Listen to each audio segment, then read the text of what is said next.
A little more cinematic mood in your portrait really doesn't hurt. One way to do it is to kill harsh lighting in your images. Here's a quick and powerful Photoshop technique to inject just the right amount of that. The way I use this powerful technique is when I'm done retouching any portraits, and you can do the same. And when I say retouching, I'm specifically referring to skin and scene, basically the basics. When you're done with the basic skin and scene, keeping grading and retouching separate will allow you to have a base photo that you can always revert back to if you want to change the overall colors or mood of the photo. And the advantage of that technique is also you don't have to worry about keeping the raw file because after you're done with your skin and scene adjustment, the raw file won't be available back to you to do any highlight modifications. So this is a really quick way to get things done and get a very nice image. You can use this technique basically to reduce all the harshness of any lighting and get a more cinematic look for the overall very good mood of an image. And the cinematic look is something you should really pay attention when you watch a movie. Even if they correctly expose the image during the shoot, they do two things. One, they protect the highlights, so that means they shoot typically for the highlights. And when the colorist takes the footage home, it always ends up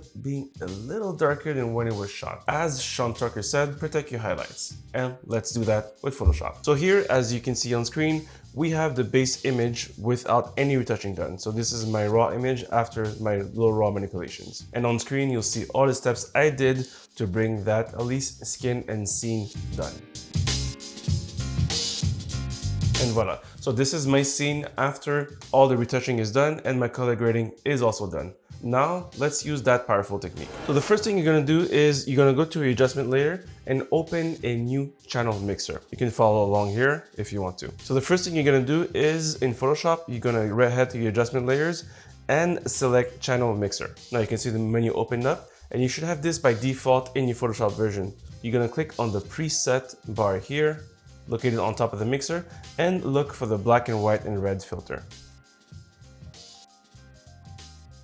So if you're very observant, as you can see, the image turned black and white using that filter. And if you're also observant, you can notice that the reds in the images are a little overexposed, but don't worry, we'll fix that in a minute. So the filter or the channel mixer is kind of similar to those old school filters that would be in front of your camera or embedded into the film of your actual film. The channel mixer isolates a color, and in this case, we isolated red. So why red?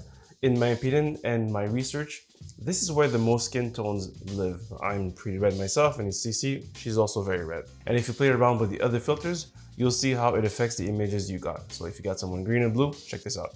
This is blue, and this is green. As you can see, the filter will change the way that this operates. So with that done, we'll head over to the layer tab, which is right here, and change the blending mode for the channel mixer. For the cinematic effect that we're doing, we'll select subtract. Again, it's gonna look weird, but hold on, there it is.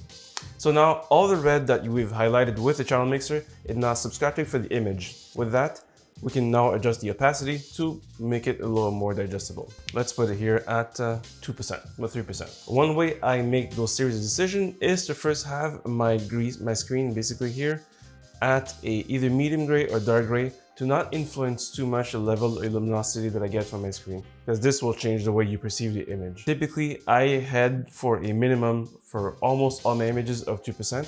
Again, this is just to kill the little harshness that is almost invisible but impacts my brain for some reasons.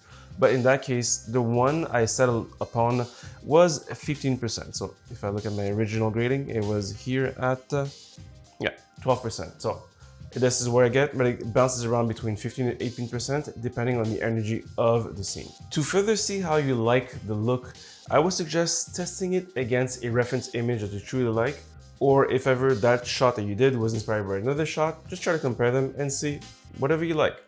So if you have any questions, you can always fire them below. And if you like this, make sure to subscribe and hit like. See you in the next video.